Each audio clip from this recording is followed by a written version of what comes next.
ప్రియులరా, గత కాలంలో మనం నిర్గమకాండం 3వ అధ్యాయం 15వ వచనం వరకు ఉన్నటువంటి విషయాలను నేర్చుకోవటం జరిగింది. ఇప్పుడు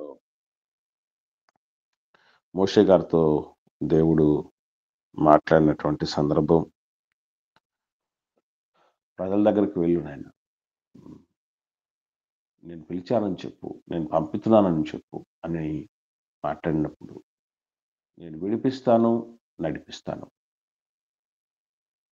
ఇనుప కొలుములో నుంచి స్థిరమైన కలిమి కలిగినటువంటి కణానికి నడిపించటానికి సిద్ధపడి నేను దిగి వస్తున్నాను అనే మాట చెప్పు. మోషే గారిని అడగగానే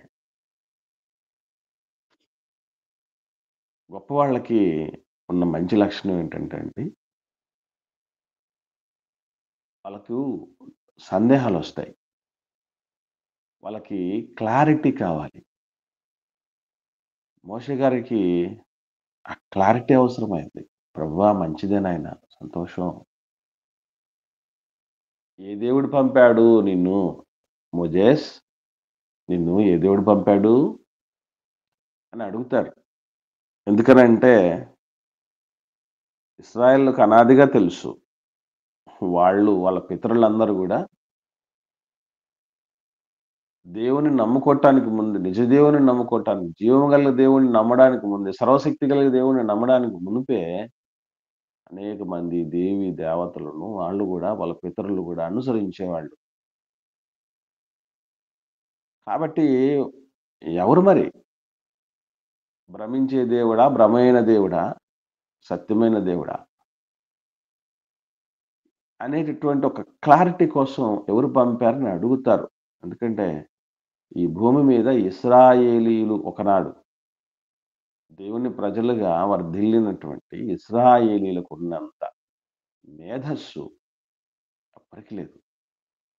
ఇప్పటికీ ఇప్పటికీ భౌతికమైన మేధస్సు అయితే అద్భుతంగా ఉంది. ఆనాడు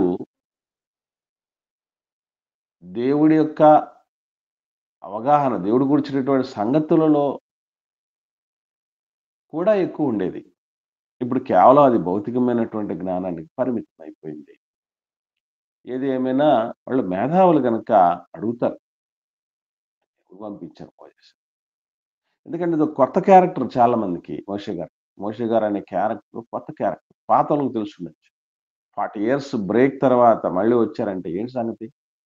మన మనం యానివర్సరీ టైంలో ఒక 5 డేస్, ఐ థింక్ 4 డేస్, 4 దినాలు అనుకుంటా. యెస్. 4 దినాలు మనం ఆన్‌లైను క్లోజ్ చేస్తే, ఈ 4 రోజులకే మళ్ళీ మొదలుపెట్టుకోవాల్సొచ్చింది. మళ్ళీ అందరిని ఆహ్, దారిలోకి పెట్టుకురావాల్సొచ్చింది. 40 సంవత్సరాలు కనపడకుండా పోయినటువంటి అబ్స్కాండ్ అయినటువంటి క్యాండిడేట్ మళ్ళీ వచ్చి దేవుడు నన్ను పంపించాడు, దేవుడు నిన్ను విమోచిస్తాడట, మనల్ని తీసుకెళ్తాడంట. ఇయన్నీ చెప్తే నమ్మటానికి వాళ్ళేమి వెర్రోళ్ళు కాదోళ్ళు.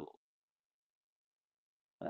కాబట్టి రకరకాలు అడుగుతారు. సరే, నీకు దేవుడేదో కనపడ్డాడన్నారు కదా! ఎవరా దేవుడు అని అడుగుతారు. అప్పుడు నేనేం చెప్పాలండి?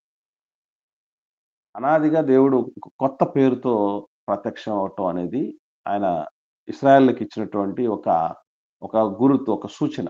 నేనే ఆ జీవము గల దేవుడినని చెప్పటానికి దేవుడు.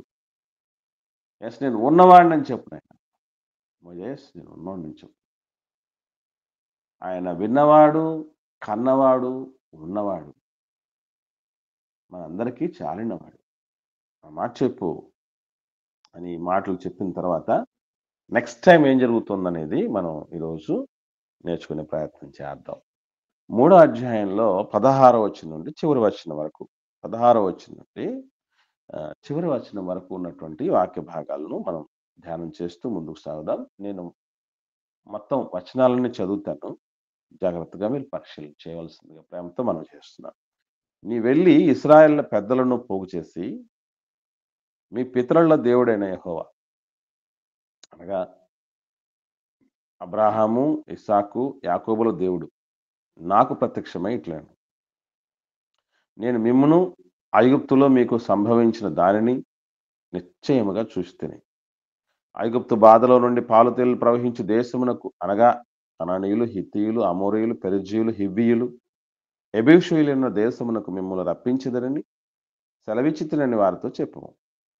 వారు నీ మాట విందురు గనక నీవును ఇశ్రాయేలు పెద్దలను ఐగుప్తు రాజునొద్దకు వెళ్ళి అతన్ని చూచి, హెబ్రీయుల దేవుడైన యెహోవా మాకు ప్రత్యక్షమాయెను గనుక మేము అరణ్యమునకు 3 దినముల ప్రయాణమంత దూరం పోయి మా దేవుడైన యెహోవాకు బలిని సమర్పించుదుము సెలవిమ్ము అని అతనితో చెప్పవలెను. ఐగుప్తు రాజు మహాబలముతో మీ మీదికి వచ్చి మిమ్ముని పోనీయడు అని నేను ఎరుగుదును. కానీ నేను నా చెయ్యి చాపి ఐగుప్తు మధ్యమున నేను చేయదలచి ఉన్న నా అద్భుతములన్నిటిని చూపి దాన్ని పాడు చేసేదను.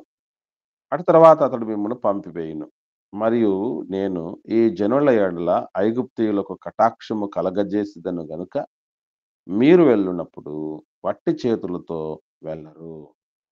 ప్రతి స్త్రీయు తన పొరుగుదానిని తన ఇంట నుండు దానిని వెండి నగలను, బంగారు నగలను, వస్త్రములను ఇమ్మని అడిగి తీసుకొని మీరు వాటిని మీ కుమారులకును, మీ కుమార్తెలకును ధరింపచేసి ఐగుప్తీయులను దోచుకొందురు అనెను.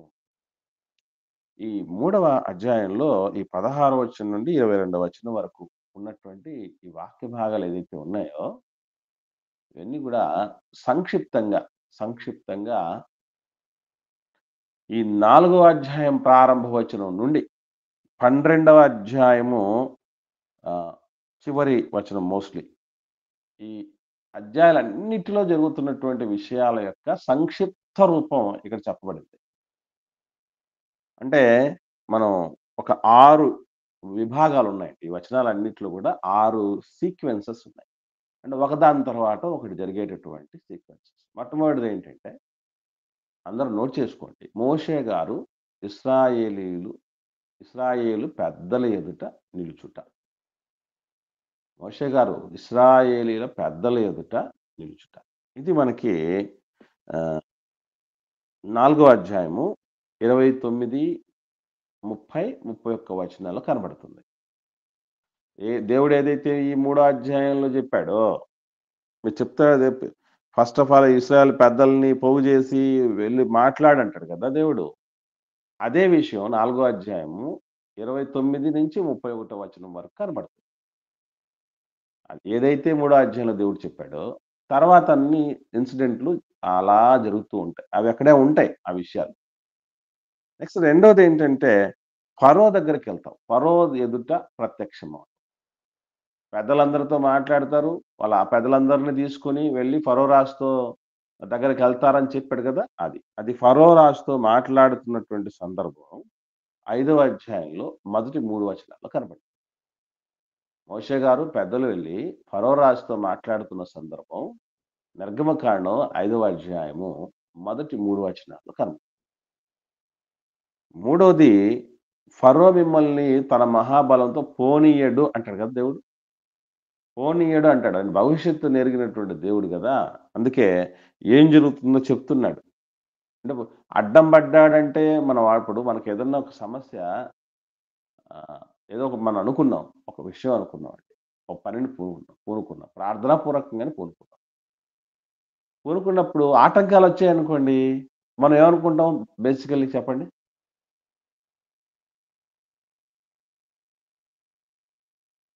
ఇది దేవుని చిత్తం కాదేమో అనుకుంటామండి. యెస్. వెరీ గుడ్ అమ్మా. బేసికల్లీ మనం అందరం గూడా ఎప్పుడూ మోస్ట్‌లీ ఒకటే కోణంలో ఆలోచన చేస్తాం. తప్పది. ఇప్పుడు దేవుడి చిత్తం నెరవేర్చాలని సిద్ధపడ్డప్పుడు అది దేవుడి చిత్తం కాకపోతేనే కష్టాలు, ఎదురు దెబ్బలు తగులుతాయి అనుకునేది అందరూ 99% ఇదే అనుకుంటారు.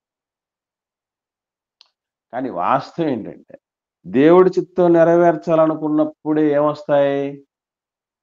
ఆటంకాలొస్తాయి. ఎదురు దెబ్బలు తగులుతాయి. చాలా చాలా ఇబ్బందులు కలుగుతాయి.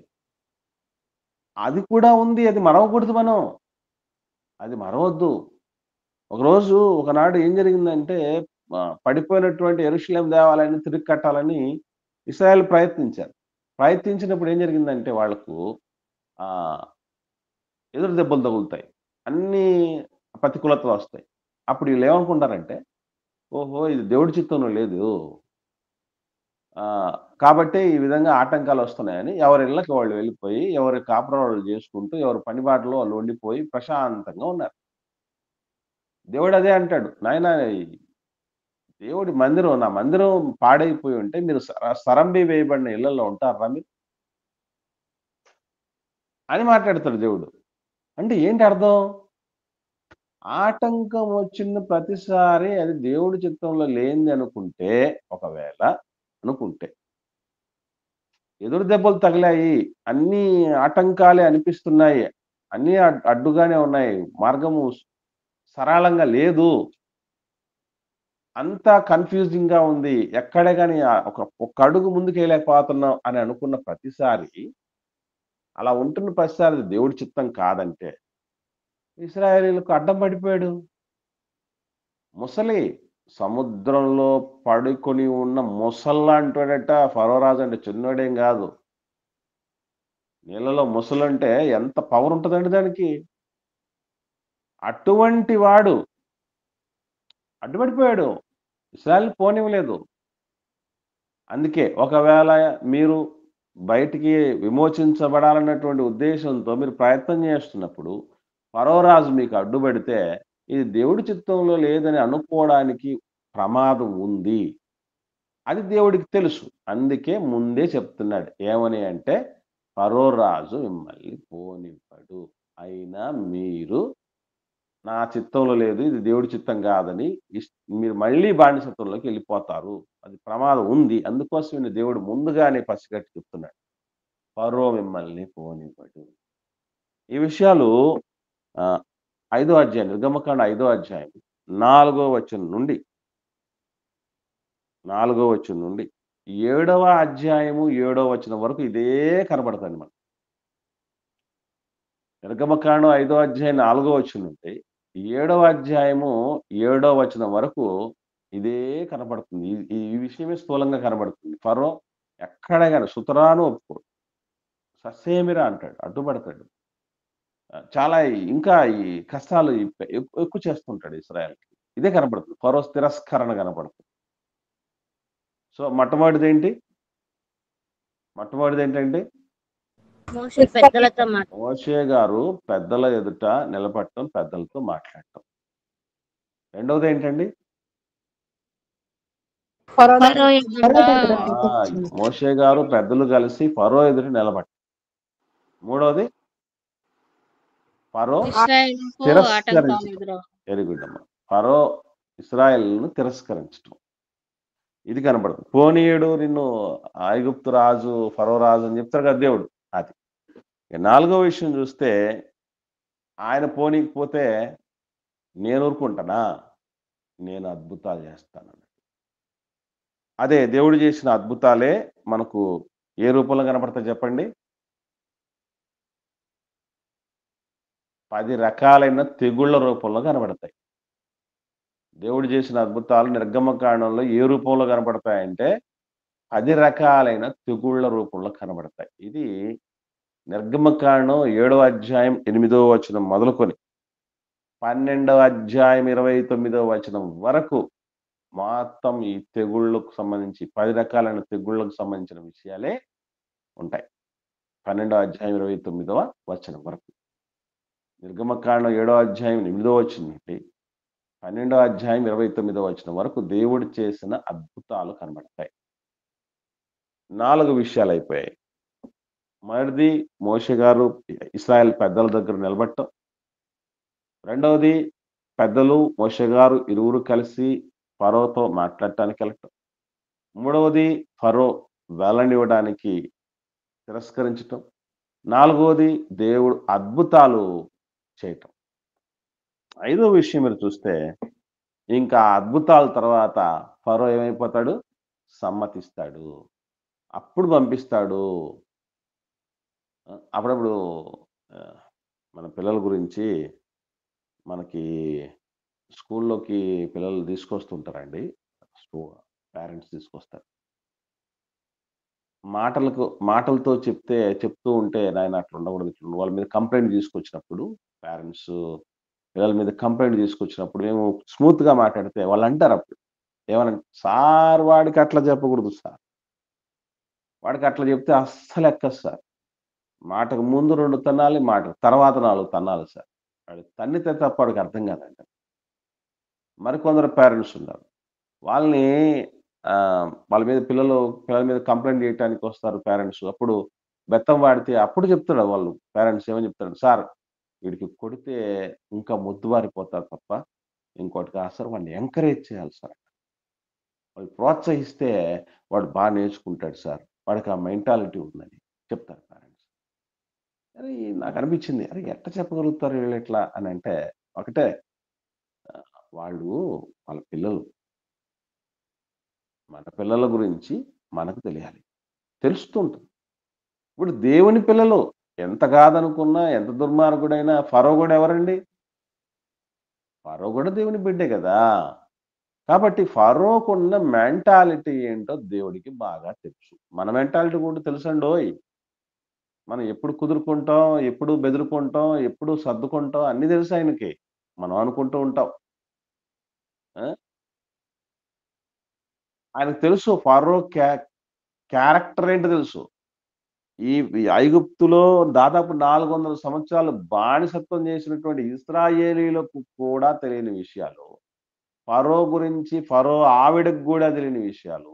ఫరో గురించి ఫరో అమ్మనాన్నలకు, తోబుట్టువులకు, రక్త సంబంధికులు, సొంత ప్రజలకు, దేశ ప్రజలకు గూడా తెలియని సంగతులు. ఇంకా చెప్పాలంటే ఫరోకు గూడా తెలియని సంగతులు దేవుడు తెలుసు. ఫరో గురించి ఫరోకు కూడా తెలియని సంగతులు. అంటే మన గురించి మనకు తెలియని సంగతులు ఉంటాయంటారా అసలు? మళ్ళీ అడుగుతున్న ప్రశ్న. మన గురించి మనకు తెలియని సంగతులు గూడా ఉంటాయా? ఉంటాయన్నా. ఎప్పుడు ఏ ఉంటాయి. సందర్భాన్ని బట్టి మారుతామో తెలియదు. అది కాదు. అది కాదు. మన గురించి మనకు తెలియనటువంటి పాజిటివ్ విషయాలు కొన్నుంటాయి. మన గురించి మనకు తెలియని నెగెటివ్ విషయాలు కొన్నుంటాయి. అవి గూడా మనం పసిగట్టుండం. మనల్ని ఒకసారి మనల్ని మనం ఒకసారి ఈ ఇన్సిడెంట్ కొన్ని సందర్భాలు జరిగిన తర్వాత, ఇంత దుర్మార్గుడినా నేను. నేను ఏమనుకున్నానని మన గురించి మనకు అనిపించడం. లేదు ఒక మంచి స్పందించినప్పుడు మంచిగా పాజిటివ్‌గా ఒక విషయాన్ని పట్ల. నాలో గూడా ఒక మనిషి మానవత్వం ఉందండి. నాలో గూడా ఒక మనిషి ఉన్నాడు అని మనకు మనమే అనుకుంటూ ఉంటాం. అంటే అప్పటిదాకా తెలియలే. అంటే మన గురించి గూడా మనకు తెలియని సంగతులు దేవుడికి తెలుసు. అందుకే ఫరో పంపాలంటే మామూలుగా పంపండి. వాడికి ఏం జేయాలి? బాగా బడిత చేయాలి. వాడికి గర్వం అణచాలి. వాడు దేన్నైతే చూసుకొని విర్రవీగుతున్నాడో వాటన్నిటిని ఆ కూరలన్నీ పీకేయాలి. అప్పుడు తప్ప వాడి మాట వినడు. మొత్తానికి తిరస్కరించిన ఫరో తర్వాత దేవుడు అద్భుతాలు చేస్తాడు. దాని తర్వాత ఫరో పోనిస్తాడు. ఇది 5 సంఘటన. నెక్స్ట్ ఏంటి అంటే ఐగుప్తీయులు మీరు పోయేటప్పుడు 400 సంవత్సరాలు బానిసత్వం చేశారు కదా! కాబట్టి మిమ్మల్ని బయటికి పంపించేటప్పుడు ఏం చేస్తారంటే బహుమానాలతో పంపుతారు. కాబట్టి ప్రయాణానికి మనం బయలుదేరుతున్నప్పుడు అమ్మనాన్నలు మనకి ఏమి ఇచ్చి పంపిస్తారండి? పిల్లలు బయలుదేరుతున్నప్పుడు మనం ఏం చేస్తాం? మనం చిన్నప్పుడు మన అమ్మనాన్నలు మనకు అది చేస్తారు. మన పిల్లలు మన ఇంటి నుంచి బయలుదేరేటప్పుడు వేరే చోటకి ఒక డెస్టినేషన్ వాళ్ళు పని చేస్తున్న చోటో లేకపోతే వాళ్ళు నివాసం ఉంటున్న పరిస్థితులు చదువుతున్నటువంటి ప్రదేశాలకెళ్ళినప్పుడు ఏం చేస్తామండి మనం వెళ్ళేటప్పుడు? డబ్బులు ఇస్తాము, తినుబండారాలు ఇస్తాము. పాకెట్ మనీ ఇస్తామంట. పాకెట్ మనీ ఇస్తాం కదా! ఇశ్రాయేలీయులందరికీ పాకెట్ మనీ ఇచ్చి పంపిస్తున్నాడు. అది బహుమానాలు అని. దీనికి సంబంధించిన ఒక కాంట్రవర్సీ ఉంది. దాని గురించి మనం నేర్చుకుందాం. సో, ఈ 6 ఇన్సిడెంట్స్ మొత్తం 4వ అధ్యాయం నుండి మొదలయ్యి 12వ అధ్యాయం అయిపోయేంత వరకు ఉన్నటువంటి విషయాల సమాహారం అంతా ఈ నిర్గమకాండలో దేవుడు పొందుపరిచాడు. ఓకే. చూద్దాం. ఇంకా ఇది టూకీగా సంక్షిప్తంగా ఉన్నటువంటి విషయాల్ని ఏ విధంగా దేవుడు చెప్పాడు అనేటువంటిది మనం గమనించాలి. సో 16వ వచనానికి వద్దాం ఇప్పుడు. కొంచెం డీటెయిల్డ్‌గా నేర్చుకునే ప్రయత్నం చేద్దాం ఈ విషయం. 16వ వచనంలో నీవు వెళ్ళి ఇశ్రాయేళ్ల పెద్దలను పోగు చేసి మీ పితరుల దేవుడైన యెహోవా అనగా అబ్రాహాము, ఇస్సాకు, యాకోబుల దేవుడు నాకు ప్రత్యక్షమై ఇట్లనను, నేను మిమ్మును ఐగుప్తులో మీకు సంభవించిన దానిని నిశ్చయముగా చూచుదును. ఇక్కడ ఇశ్రాయేలీయుల్లో పెద్దలున్నారు. ఏమంటే ఒక సిస్టమాటిక్, ఒక క్రమానుగతమైన, వ్యవస్థీకృతమైన, అదుపు తప్పని, ఫలభరితమైనటువంటి ఒక వ్యవస్థ యొక్క లక్షణం ఏంటంటే దానిలో పెద్దలుంటారు. ఆ వ్యవస్థలో పెద్దలుంటారు. 12 గోత్రాల వాళ్ళుంటే 12 గోత్రాల వాళ్ళకి ఒక్కో గోత్రానికి ఒక్కొక్క పెద్ద ఉండటం జరిగింది. ఒక కుటుంబం బాగుండాలి అంటే ఖచ్చితంగా హెడ్ ఉండాలి. ఏమండి? హెడ్ ఉండాలి. పెద్దలుండాలి. ఏదైనా సరే ఒక సంఘం దేవుడిచ్చాడు. ఇచ్చినప్పుడు ఏ సిస్టమ్ ఏర్పాటు చేశాడంటే సంఘానికి పెద్ద ఉండాలి. సంఘ పెద్ద అంటే ఎవరనుకుంటున్నారు మీరు? సంఘ పెద్ద అంటే ఎవరండి? సంఘ కాపరి. సంఘ కాపరేనండి, వేరే కాదు. మళ్ళీ అధ్యక్షుడు, పెద్ద, తర్వాత సేవకుడు, సువార్థికుడు, బోధకుడు, ఇవన్నీ కూడా ఒక్కరికి సంబంధించింది. అంటే ఈ సిస్టమ్ లేదనుకోండి, ఇప్పుడు సంఘం ఉందనుకోండి, సంఘంలో అందరు పెద్దలయ్యారనుకోండి, ఎట్లుంటుందండి పరిస్థితి? బాగుంటుందా? మీ ఇంట్లో అందరు పెద్దలు ఉంటారా? అందరు పెద్దనా కుటుంబానికి? ఒక్కరు ఉంటారు, అదే నాన్న. అంటే ఆ సిస్టమ్ అనేటటువంటిది చూడండి, ప్రారంభం నుంచి ఇశ్రాయేలుకు దేవుడు నేర్పిస్తున్నటువంటి అద్భుతమైనటువంటి పద్ధతి. ఇశ్రాయేలు పెద్దలు ఉంటారు, ఆ పెద్దలతో మాట్లాడాలి. ఎందుకంటే లక్షల మంది విస్తరించారు ఇశ్రాయేల్ జనాలు అంతా కూడా. మరి వాళ్ళందరినీ మనం అడ్రస్ చేయాలంటే మామూలు విషయం కాదు కదా. అందుకే ఏం చేయటం జరిగింది, పెద్దల్ని పిలిపించి నువ్వు చెప్పు మోసెస్ చెప్పు అని దేవుడు పంపిస్తే, అప్పుడు 17వ వచనంలో చూస్తే, ఐగుప్తు బాధలో నుండి పాలు తేలిన ప్రవహించు దేశమునకు అన్నాడు. నిజంగా ఈ పద్ధతులు, ఈ మాటలు, ఇవన్నీ చాలా అద్భుతంగా అనిపిస్తాయండి. దేవుడు ఎలాంటి వాడంటే, బూడిదకు ప్రతిక కోదండను, దుఃఖమునకు ఆనంద తైలమును, భారభరితమగు ఆత్మకు స్తుతి వస్త్రమును కలుగజేయవాడు, ఎడార్లలో సెలయేర్లు పారించగలిగినటువంటి వాడు, అరణ్యాన్ని వనముగా మార్చగలిగినటువంటి వ్యక్తి.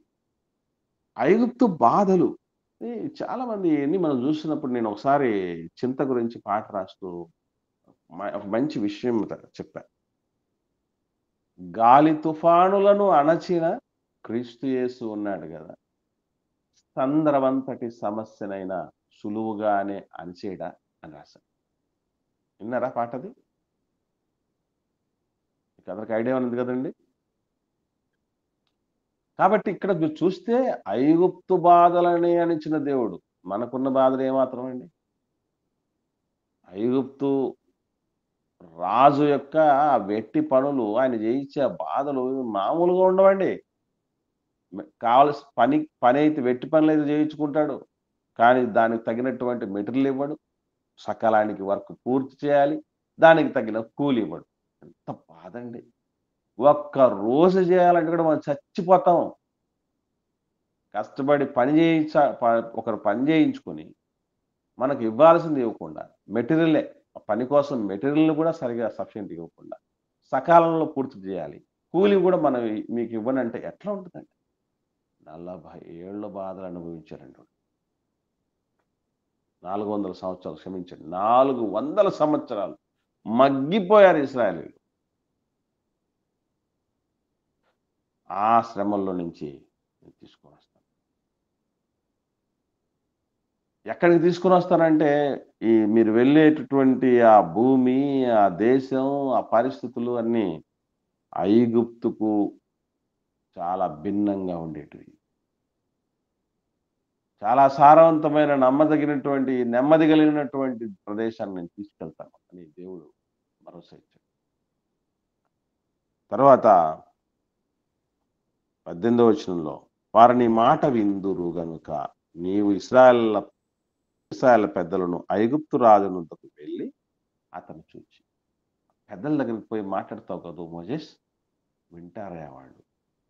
ఎందుకంటే పెద్దలకి చాలా సాధక బాధకాలు తెలిసి ఉంటాయండి. అందుకే మీరు చూడండి, మనం ఏదన్నా ఒక విషయం చెప్పాము, దేవుడి తాలూకు విషయం కావచ్చు, లేక భవిష్యత్తు తాలూకు విషయాలు కావచ్చు, కొన్ని అనుభవాలు మనం పంచుకున్నప్పుడు అందరూ నమ్మరండి.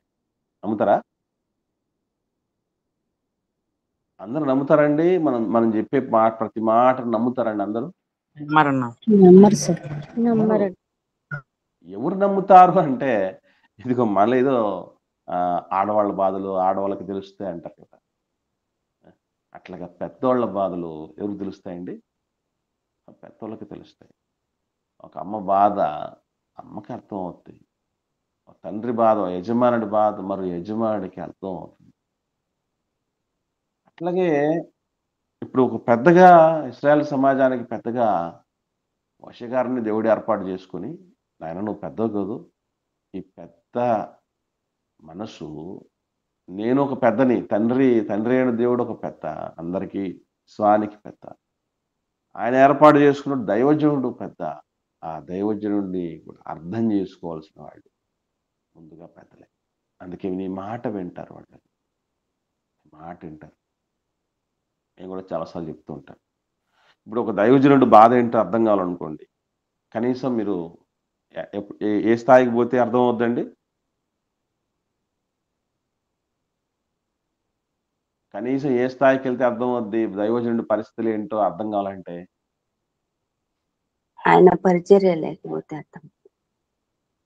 అంత కాకపోయినా కనీసం ఆయనకి అసిస్టెంట్ గానే అంత పాటు తిరిగితే చాలండి, అర్థం అవుద్ది. ఆ దైవజనుడితో పాటు తిరిగితే చాలండి, అర్థమైపోతుంది. నేను దాదాపుగా 24 సంవత్సరాలు అయిపోయి 25వ సంవత్సరం రన్నింగ్ ఉంది సేవలో. 2011వ సంవత్సరం నుంచి పరిచర్యకు బయట తిరుగుతున్నాను. 11వ సంవత్సరం నుంచి. సో దాదాపుగా 15 ఏళ్ల పైచిలకు బయట పరిచర్యలకు వెళ్తున్నాను. నాతో పాటు కంటిన్యూస్‌గా కొన్ని నెలలు కూడా ఎవరు తిరగలేరు పిల్లలు. కారణం ఏంటంటే కష్టం.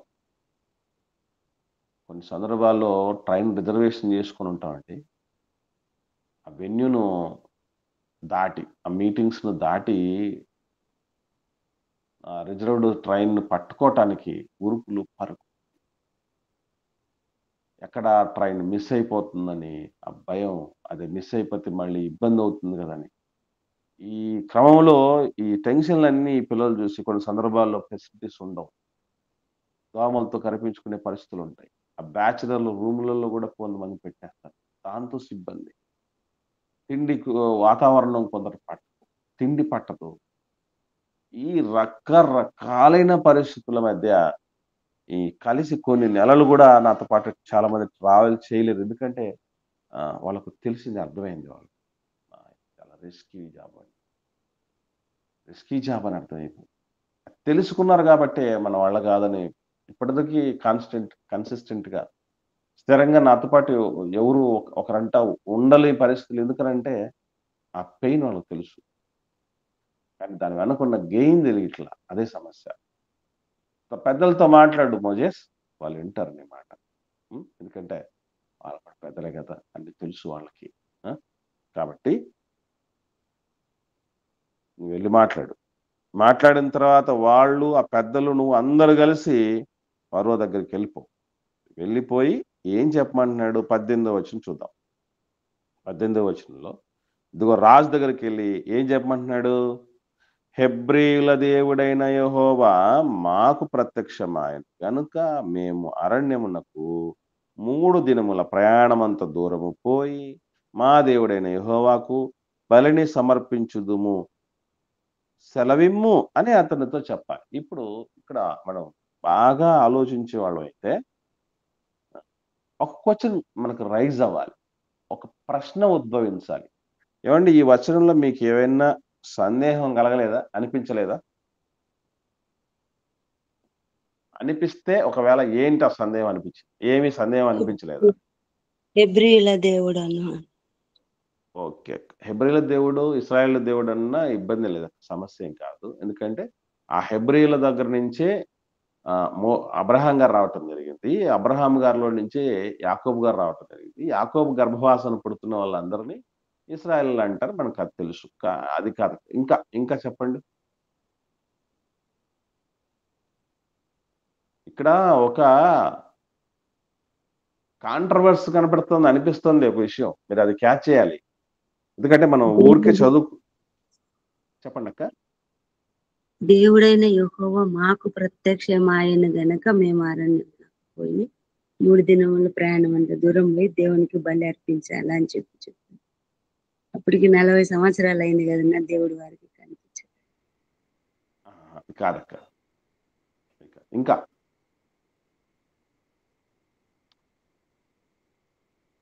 మీకు ఎవ్వరికి ఏ సందేహం కలగలేదంటే మీరు పర్ఫెక్ట్‌గా చదవట్లేదు, ఆలోచించట్లేదు అని అర్థం. అసలు చాలా పెద్ద కాంట్రవర్సీ అనిపించే విషయం ఉంది ఇందులో. ఎవ్వరికీ అనిపించలేదు. రైట్.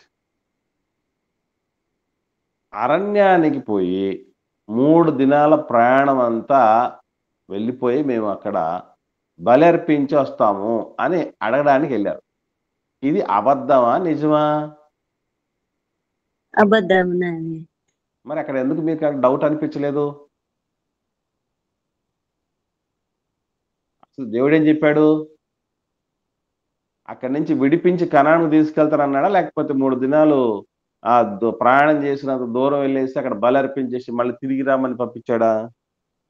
ఏమని చెప్పి పంపించాడు? మోషే గారికి ఏం చెప్పాడు? మోషే గారు వచ్చి పెద్దలతో ఏం చెప్పాడు? మోషే గారిని ప్రజల పెద్దల్ని ఇద్దరిని పిలిపించి ఫరోతో ఏం చెప్పమంటున్నాడు? ఏమన్నా సంబంధం ఉందా? ఎందుకు అలా చెప్పించాడు దేవుడే. మళ్ళీ ఇక్కడ ఈ మాటలు చెప్పమని చెప్పింది ఎవరు? మోషే గారా? కాదే. ఇజ్రాయెల్ పెద్దలా? కాదు. దేవుడే చెప్పమన్నాడండి. దేవుడు అబద్ధం ఎందుకు చెప్పమంటున్నాడు? అది నిజం కాదు కదా. దేవుడు విడిపించడానికే కదా తీసుకెళ్లేది. ఎందుకు చెప్పమంటున్నాడు? చెప్పండి. ఫరో మనసు తెలుసుకో. ఫరో మనసు ఎవరికి తెలియాలి? దేవుడు తెలీదా? ఇశ్రాయేలీయులకు తెలియాలి. ఇశ్రాయేలీయులకు ఫరో మనసు అర్థం అవ్వాలి. ఏమని అర్థం అవ్వాలి? అమ్మా వీడు సామాన్యుడు కాదు. సామాన్యుడు కాదు. అసలు అక్కడ 3 రోజులు ప్రయాణానికి పోతామంటేనే వదిలిపెట్టలేని వాడు పూర్తిగా మనల్ని వాళ్ళ దేశం నుంచి సాగనంపుతాడా? వాడు సాగనంపే రకం కాదు అని. అంటే మనకు కొన్ని సందర్భాల్లో దేవుడు ఏం చేస్తాడంటే శత్రువు బలం తెలియనప్పుడు తెలియజేసే ప్రయత్నం ఇది. అంతే తప్ప అది అబద్ధం కాదు. శత్రువు బలం తెలుసుకునే ప్రయత్నం. ఇప్పుడు కొన్ని సందర్భాల్లో మనం పిల్లలకు చెప్తూ ఉంటాం. ఏమనంటే నేనే గనక రేపు చచ్చిపోతాను, రేపే చచ్చిపోతాను.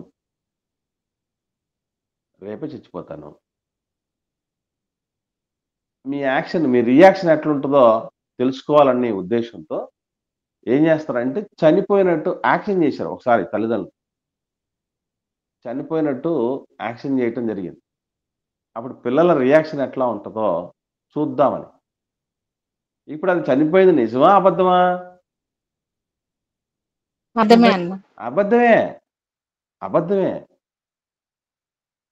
కానీ దేనికోసం అదంటే అదిగా ఆ బిడ్డల మనసులు వెల్లడవడం కోసం చేసిన పని. వాస్తవంగా చెప్పాలంటే ఇది పరీక్ష అంటారు. అంతేనా? ఇది టెస్ట్ అంటారు కదా. కాబట్టి ఫరో మీద ఏర్పాటు చేస్తున్న టెస్ట్ ఇది. 3 రోజుల ప్రయాణానికే పంపనప్పుడు పూర్తిగా ఇశ్రాయేలు సమాజాన్ని అంతా సాగనంపెత్తాడా? అప్పుడు అర్థమైందండి. చిన్న ఎంగిలి మేతికి విధించినవాడు పంచభక్ష ప్రమాణాలు పెడతాడంటే ఎవడు నమ్ముతాడు? ఫరో ఎంతటి కఠినుడో అర్థం చేయించుకోవటానికి. ఎందుకంటే ఈ 400 సంవత్సరాలు ఏ రోజు ఫరో ఎదుట నిలిచినోళ్ళు కాదు, మాట్లాడినోళ్ళు కాదు, ఎదిరించినోళ్ళు కాదు ఇశ్రాయేలీయులు. ఫస్ట్ టైం ఆ పరిస్థితి దేవుడు తీసుకొస్తున్నాడు. తీసుకొచ్చినప్పుడు మీకు వెంటనే ఇదంతా క్లియర్ అయిపోదు ఉన్నపాటున. చాలా జరుగుతుంది. విమోచన చిన్న కార్యక్రమం కాదండి. అది చిన్న విషయం కాదు. విమోచించటం అంటే మామూలుగా కాదు. చాచిన బాహు బలమునంతటి దేవుడు ఉపయోగించి బయటకు తీసుకురావడం జరిగింది ఇశ్రాయేలీయులు. ఫరో అంటే ఏంటో తెలియాలి ఇశ్రాయేలీయులకి. అందుకే 3 దినాల ప్రయాణం అంతా వెళ్తామని చెప్పించడం జరిగింది. తర్వాత 19వ వచనంలో, నిర్గమకాండం 3వ అధ్యాయం 19వ వచనంలో, ఐగుప్తు రాజు మహాబలముతో మీ మీదికి వచ్చి మిమ్మల్ని పోనీయడు అని నేను ఎరుగుదును. కానీ నేను నా చెయ్యి చాపి ఐగుప్తు మధ్యన నేను చేయదలచి ఉన్న నా అద్భుతంలోంటిని చూపి దానిని పాడు చేసేదను. అటు తర్వాత అతడు మిమ్మల్ని పంపివేయును. ఇక్కడ చాలా చాలా జాగ్రత్తగా ఆలోచన చేయాల్సిన విషయాలు ఏమున్నాయంటే,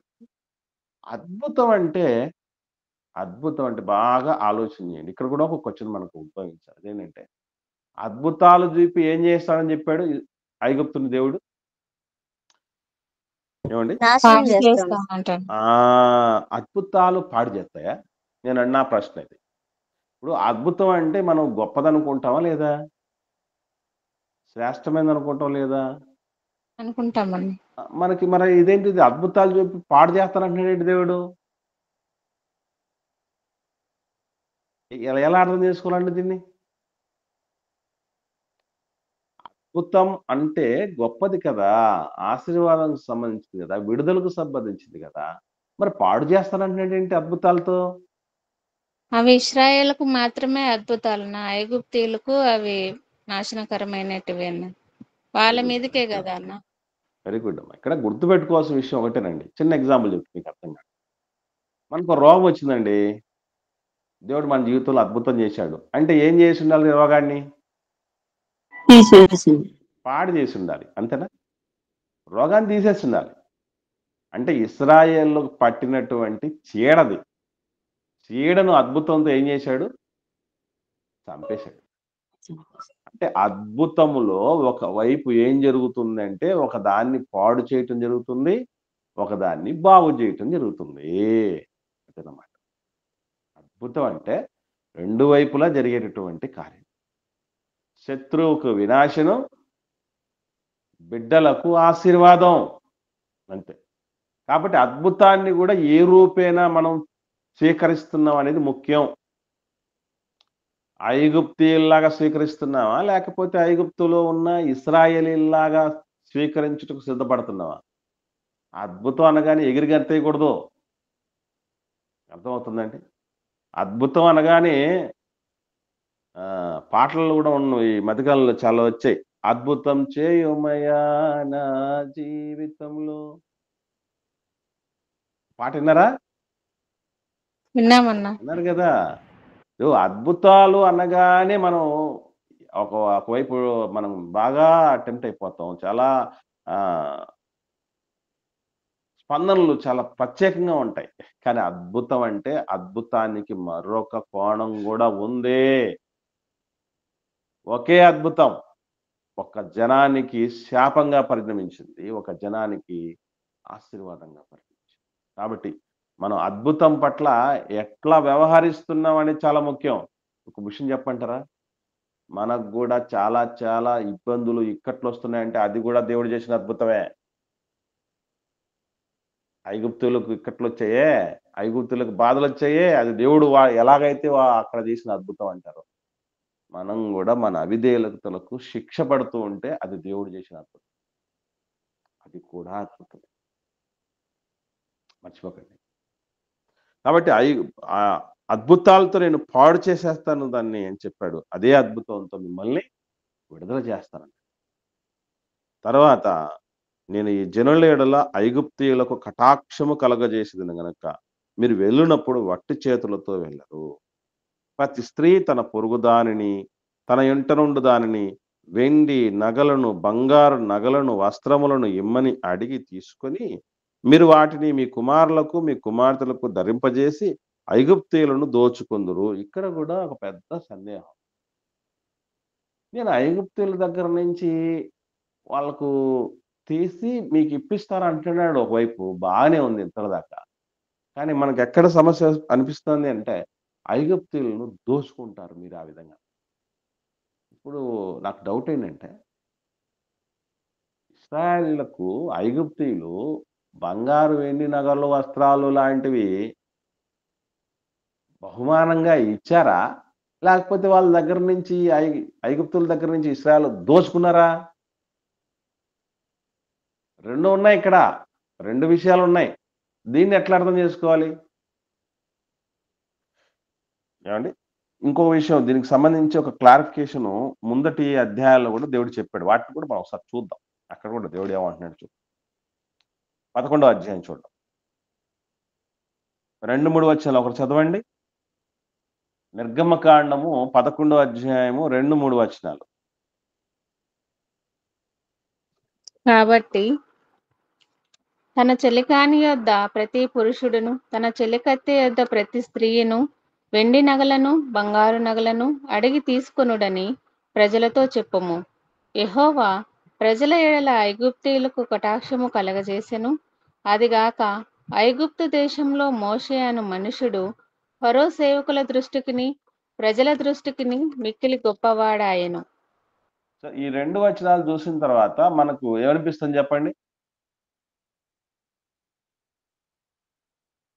ఏం చెప్తున్నాడండి అక్కడ? దేవుడు వారికి ఇవ్వాలనే మనసును కలగజేశాడన్న. అడిగి తీసుకోండి. అడిగి తీసుకోండి. వాళ్ళకు ఆ కటాక్షం నేను వాళ్ళకి కలగజేస్తాను. మీరు అడగగానే వాళ్ళిస్తారు. ఏదన్నా గుర్తుపెట్టుకోండి. ఎవరినైనా మనం అడగగానే ఇస్తున్నారు మనకంటే గుర్తుపెట్టుకోండి.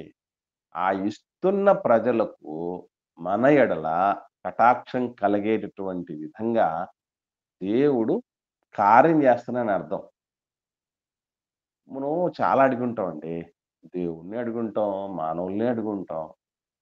అడిగిన ప్రతి దాన్ని మనం పొందుకోలేము సుమా! అలా పొందుకుంటున్నామంటే ఏంటి అర్థం? మన ఎడల దేవుడు కటాక్షం చూపాడు అని అర్థం. అంతే తప్ప ఏదో మనం అర్హులం కాబట్టి మనకియ్యకపోతే ఎవడికిత్తాడు? ఇలా రకరకాలుగా అనుకుంటూ ఉంటాం మనం. మన అర్హతలే చూస్తాం తప్ప, దేవుడు కటాక్షించాడు గనుకనే మనకు సమకూరుతున్నాయనే విషయం తెలీదు. నేను చాలా సార్లు చెప్పాను. సంఘం నుండి, మీ నుండి చాలా నేను పొందుకున్నాను. అది దేవుడు నా ఎడల చూపిన కటాక్షం మీ ద్వారా. అలాగే మీకు కూడా అనేక రీతులుగా అనేకుల నుంచి సహకారం పొందుకొని ఉండుంటారు. అది మీ ఎడల దేవుడు వారి ద్వారా చూపించిన కటాక్షం అనేటటువంటి విషయం ఎవరు మర్చిపోకూడదు. సో, ఇక్కడేమో అడిగితే ఇచ్చేస్తారు వాళ్ళు, తీసుకెళ్ళిపోండి అనని విషయం చెప్తూ వచ్చాడు. బానే ఉంది. మరి 12వ అధ్యాయంకి వద్దాం. పక్కనే ఉన్న 12వ అధ్యాయానికి వద్దాం. 35, 36 వచనాలు చూడండి. 35, 36 వచనాలు చూడండి 12వ అధ్యాయంలో. ఇశ్రాయేలీయులు మోషే మాట చొప్పున చేసి ఐగుప్తుల యొద్ద వెండి నగలను, బంగారు నగలను, వస్త్రములను అడిగి తీసుకొనిరి. యెహోవా ప్రజల ఎడల ఐగుప్తులకు కటాక్షము కలగజేసిన గనుక వారు వారికి కావలసిన వాటిని ఇచ్చిరి. అట్లు వారు ఐగుప్తులను దోచుకొనిరి. మళ్ళీ వచ్చింది సమస్య. ఇప్పుడు నా ప్రశ్న ఏంటంటే, ఐగుప్తీయులు ఇష్టపూర్వకంగా ఇచ్చారా? లేదా ఐగుప్తీయులను ఇశ్రాయేలు దోచుకున్నారా? దోచుకోవటం, ఇష్టపూర్వకంగా ఇవ్వటం 2 ఒకటేనంటారా? ఏమండి? అంటే అన్న వాళ్ళు అంతా తీసేసుకున్న తర్వాత వాళ్ళకేమీ మిగలదు కదన్నా, అందుకు దోచుకోబడినారు అన్నిట్లు ఉందన్న. ఓకే. ఇంకా? రైట్. ఇంకా చెప్పండి. ఇంకెవరైనా ఆలోచన చేయండి. ఐగుప్తులైతే 3 రోజుల ప్రయాణంకు వెళ్ళి వస్తారు కదా, తిరిగి మళ్ళీ మనకి ఇచ్చేస్తారనే ఉద్దేశంతో ఐగుప్తు ఇచ్చారన్న. ఇస్రాయేల్ అయితే తీసుకొని ఇంకా వెళ్ళిపోతారు కాబట్టి అక్కడ దోచుకోవడం అనేది ఉందని నా ఓకే అమ్మా. ఇక్కడ ఒక విషయం అమ్మా, ప్రారంభంలోనే అది అడిగింది. అడిగి పెద్దలందరూ వెళ్ళి ఫరో రాజుతో అడగటము, ఫరో రాజు తిరస్కరించడం అదంతా అయిపోయింది. 3 రోజుల ప్రయాణం ఎక్కడ మనకు 4వ అధ్యాయంలోనే కనబడేది. ఈ విషయం ఈ 12వ అధ్యాయంలో జరుగుతున్నది. ఈ లోపు ఎన్ని జరిగాయి తెలుసమ్మా? 10 రకాలైన తెగుళ్ళు కూడా అయిపోవచ్చాయి. అంటే లాస్ట్ స్టేజ్ వాళ్ళు అది. దేవునికి సమర్పించడానికి వెళ్ళడం కోసమే కదన్నా అక్కడికి వెళ్తున్నారా అని కదన్నా ఉద్దేశం. కాదు నాయన, కాదమ్మా. అదంతా అయిపోయిందమ్మా. ఇన్సిడెంట్ అంతా అయిపోయింది. దానికి తిరస్కారం అయిపోయింది. అది పూర్తిగా అబాలిష్ అయిపోయింది. ఆ ఇన్సిడెంటే, ఆ ప్రపోజలే క్లియర్ అయిపోయింది. దాని తర్వాత చాలా జరిగింది. ఇంకా వాళ్ళకి జరిగిన నష్టానికి ఒక నమస్కారం పెట్టి ఇచ్చేసారన్న మొత్తం అంతా.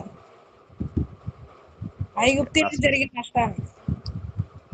ఐగుప్తీయులకు జరిగిన నష్టానికి. వెరీ గుడ్ అమ్మా, మంచి ఆలోచన. ఇంకా వాళ్ళు ఇష్టంగా ఇవ్వలేదు కాబట్టి దోచుకున్నట్టు రాయబడింది. వాళ్ళు ఇష్టపడి ఇచ్చింటిగిన ఉమ్, అది దోచుకోవడం కాదు.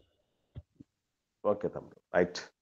సో ఇందులో చాలా విషయాలు అడిగి తీసుకున్నారన్నా కాబట్టి అమ్మా. అది అడిగి తీసుకున్నారు, అదేం మోసం చేసినట్టు కాదు గాని, అయితే ఆ. ఇచ్చే మనసు దేవుడే వాళ్ళకి కలుగజేసినట్టున్నా. మరి అడిగి దోచుకున్నారని ఉంది తీసుకున్నారు. కదమ్మా, దాని సంగతి ఏంటి? ఆ దోచుకున్నారంటే వీళ్ళ దృష్టిలో, వాళ్ళ దృష్టిలో దోచుకున్నట్లు, వీళ్ళకేమో అడిగి తీసుకున్నారు కాబట్టి అది దోచుకున్నట్టు కాదు అనుకుంటున్నా. Right, very good అడిగి అమ్మా. తీసుకున్నది తిరిగి ఇవ్వాలి కదనా, కానీ వీళ్ళు ఇచ్చే మనసు వీళ్ళలో లేదు కదా. ఎవరిలో అక్క? ఇప్పుడు ఇస్రాయేల్ ఇజ్రాయెల్ పనికిరాళ్ళు మంచోళ్ళు కాదంటారా? ఎట్లా కాదు. Right, very good. బాగా ఆలోచన చేస్తున్నారు. ఇక్కడ గుర్తుపెట్టుకోవాల్సిన విషయం ఒకటేనండి. అసలు కొన్ని పదాలు దానిలో ఉన్నటువంటి అర్థాలు మాత్రమే తీసుకోవాలి. అందులో ఉన్నటువంటి అర్థం వరకే తీసుకోవాలి. ఫర్ ఎగ్జాంపుల్, నేను బాగా అర్థం కావడం మాట్లాడతాను. ఇప్పుడున్నటువంటి సేవకులు అపోస్తలు అని పేరు పెట్టుకోవచ్చా, పెట్టుకోకూడదా? మీరు చెప్పండి. పెట్టుకోకూడదండి. పెట్టుకోకూడదు. అంటే వాళ్ళు కూడా కొంతమంది సేవకులు నిస్వార్థంగా పనిచేసే వాళ్ళైతే పెట్టుకోవచ్చు, స్వార్థంగా పనిచేసే వాళ్ళు పెట్టుకోకూడదు. సో ఇందులో మీకు అంటే ఇక్కడ కూడా మళ్ళీ ఒక ప్రశ్న మీకు ఉద్భవించింది. దీన్ని బట్టి ఒక క్లారిఫిటీ ఇస్తారేమో అనుకుని నేను ఆలోచన చేశాను. అపోస్తలుడు అన్న పదానికి అర్థం ఏంటండి? పంపబడినవాడు. నేను అడుగుతున్నాను, ఇప్పుడు ఉన్నటువంటి ఏ సేవకుడైనా సంఘము ద్వారా పంపబడాలి, అవునా? అంటే ఇప్పుడు నేను జీసస్ క్రైస్ట్ చర్చ్ అనేటువంటి ఒక సంఘం ఉంది, దానిలో నుంచి పంపబడాలి. తర్వాత ఎవరైనా మీలో నుంచి ఎవరైనా సేవకులు రావాలంటే వాళ్ళు కూడా సంఘము ద్వారానే పంపబడాలి. ఎక్కడ ఆకాశం నుంచి ఊడిపడ్డ ఏ సేవకుడు, వాళ్ళకు ఒక మూలం ఉంటుంది, ఆ మూలం నుంచే పంపగలగాలి. పంపబడిన వాడు అన్న అర్థం తీసుకుంటే ప్రతి సేవకుడికి అపోస్తులను పెట్టుకోవచ్చా, పెట్టుకోకూడదు? ఇప్పుడు చెప్పండి. పెట్టుకోవచ్చు. పంపబడిన వాడు అన్న అర్థాన్ని బట్టి అయితే అపోస్తలుని పెట్టుకోవచ్చు. కానీ అపోస్తలుల సూచన అని ఒకటి ఉంది. అర్థం వేరు, సూచన వేరు. సూచన ఏంటి? అద్భుతాలు చేయాలి, మహత్కారాలు చేయాలి, సూచనలు చేయాలి, దయ్యాలను నిలగొట్టాలి, ప్రవచించాలి. ఇది అపోస్తలులకు ఉన్నటువంటి సూచనలని క్లారిటీగా పౌలు గారు చెప్పారు. ఆ సూచనల పరంగా ఆలోచన చేస్తే ఏ సేవకుడు అపోస్తలుడని పేరు పెట్టుకో. డిఫరెన్స్ అర్థమైందండి మీకు? డిఫరెన్స్ అర్థమైందా? రైట్. దోచుకోవటం 2 రకాలు. ఒకటి ఆ ఇస్తున్నటువంటి వ్యక్తులు, అంటే ఎవరైతే సంపద కలిగి ఉన్నారో ఆ వ్యక్తుల ఇష్టం లేకపోయినా వాళ్ళ దగ్గర నుంచి అన్యాయంగా లాగేసుకోవటం దోచుకోవడం అంటారు. అది మన అందరికి తెలిసింది. అది ఒక మీనింగే తెలుసు మనకి. రెండో మీనింగ్ ఉంది. నేను అడుగుతున్నాను, మీరు చెప్పండి. మన అమ్మా నాన్నల దగ్గర నుంచి మనం దోచుకున్నామా లేదా? దోచుకున్నామన్న.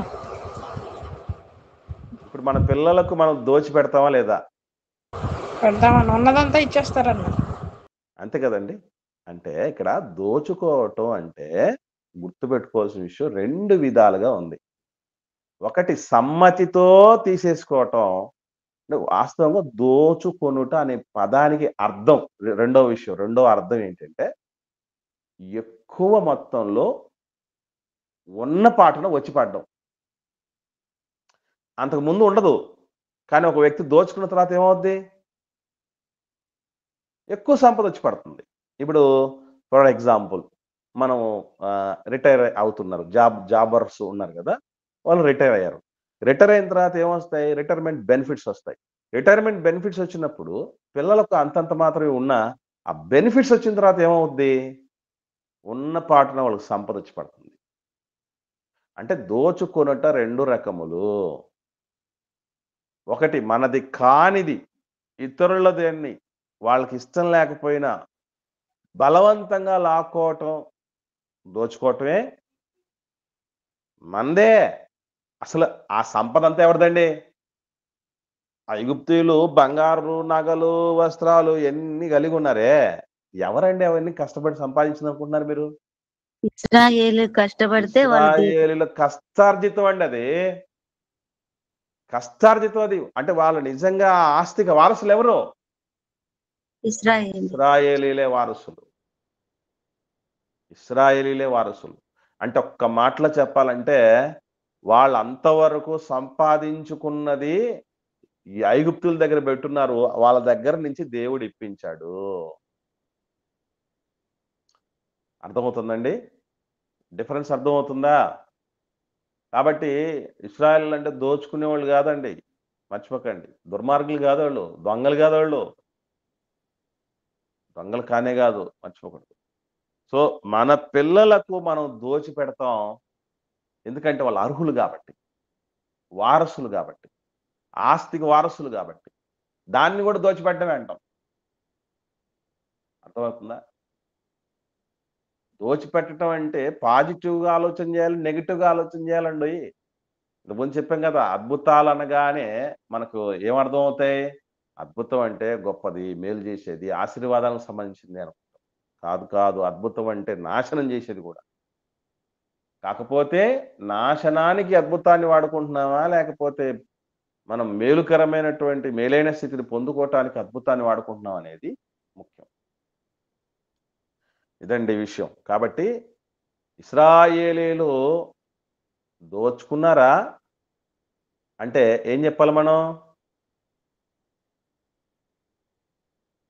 దోచుకోలేదు. వారి కష్టార్జితం వాళ్ళు మళ్ళీ తిరిగి తీసుకున్నారని చెప్పాలండి. దోచుకున్నారు. పాజిటివ్‌గా దోచుకున్నారు. దోచుకున్నారు.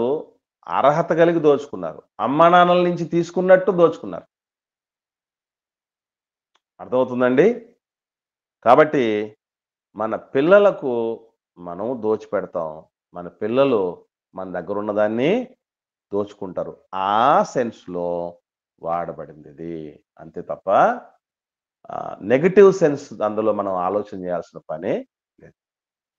దట్టు ఇశ్రాయేలీలు అంటే దేవుడు ఎంత రుచి చూపించాడంటే ఐగుప్తీయులకు ఒకవైపు భయం ఉంది.